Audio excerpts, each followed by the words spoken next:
एक सवाल जो एक बच्चे के दिल में पैदा हुआ, उसने सदियों पुरानी व्यवस्था को हिला दिया।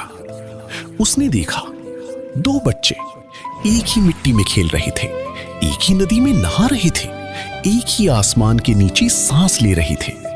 लेकिन जैसे ही प्यास लगी, एक को पानी पीने दिया गया और दूसरे के हाथ पर डंडा मार दिया गया। उस दिन एक मासूम बच्ची ने पहली बार समझा कि दर्द सिर्फ शरीर पर नहीं लगता, आत्मा पर भी लगता है। समय बीत रहा था। घासीदास अब 5-6 वर्ष के हो चुके थे। उनकी आंखों में दुनिया को जानने की उत्सुकता थी।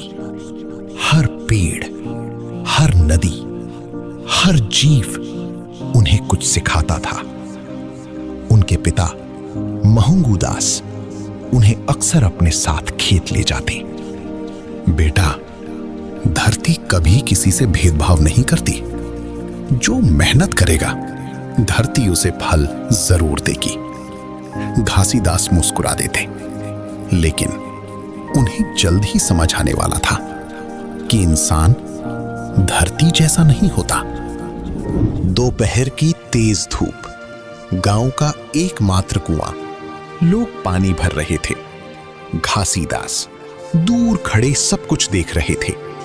तभी एक गरीब परिवार का छोटा बच्चा प्यास से तड़पता हुआ कुएं के पास पहुंचा। उसने कांपते हाथों से रस्सी पकड़ने की कोशिश की। रुक, किसने कहा इस कुएं को हाथ लगाने? बच्चा डरकर पीछे हट जाता है। उसकी आंखों में पानी से ज्यादा अपमान भर गया था। घासीदास बस देखते रह गए।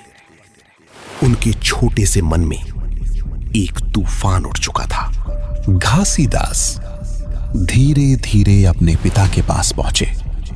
बाबा, अगर पानी भगवान ने बनाया है तो? महंगू दास कुछ पल तक चुप रहे, क्योंकि उनके पास उस मासूम सवाल का कोई आसान जवाब नहीं था। कुछ लोगों को उसे छूने से क्यों रोका जाता है? बेटा, समाज कई बार भगवान से भी बड़े नियम बना लेता है।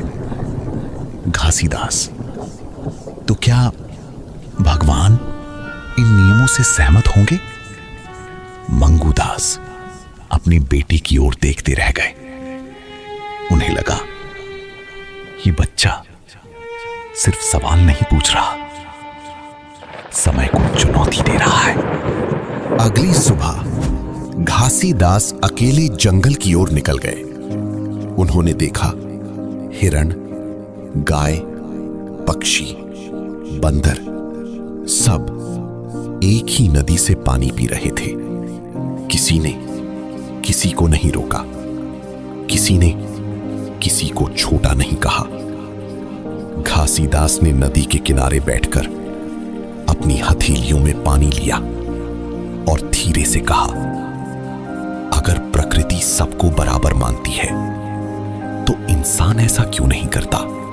उस दिन कोई क्रांति नहीं हुई, कोई भाषण नहीं हुआ, कोई चमत्कार भी नहीं हुआ, लेकिन एक बीज जरूर बोया गया।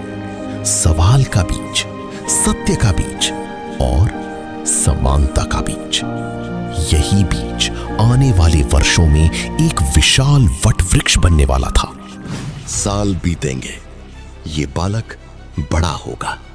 समाज उसे रोकने की कोशिश करेगा, रिवाज उसके रास्ते में दीवार बनेंगे, लेकिन उसके भीतर आज जो सवाल पैदा हुआ है, उसे कोई दीवार नहीं रोक पाएगी।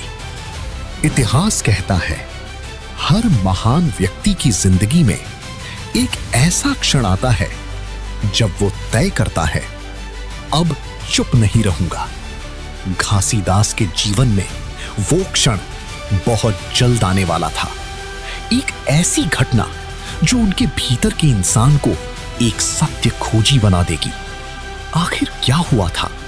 किस दर्द ने उन्हें जंगलों की ओर खींचा और क्यों उन्होंने दुनिया से ज्यादा प्रकृति को अपना गुरु माना? अगला एपिसोड 3, सत्य की तलाश, जब घासीदास ने दुनिया से नहीं प्रकृति से सीखना शुरू किया। इतिहास सिर्फ पढ़ने की चीज नहीं, उसे अगली पीढ़ी तक पहुंचाना भी हमारी जिम्मेदारी है। अगर आप चाहते हैं कि बाबा गुरु घासीदास जी के जीवन का यह सत्य अधिक से अधिक लोगों तक पहुंचे, तो इस कहानी को अपने परिवार, दोस्तों और समाज तक जरूर साझा कीजिए। और अगर आप इस पूरी सिनेमाई श्रृंखला का अगला अध्याय मिस नहीं करना चाहते, तो हमारे साथ जुड़िए, क्योंकि अगली कहानी शायद आपकी सोच बदल दे।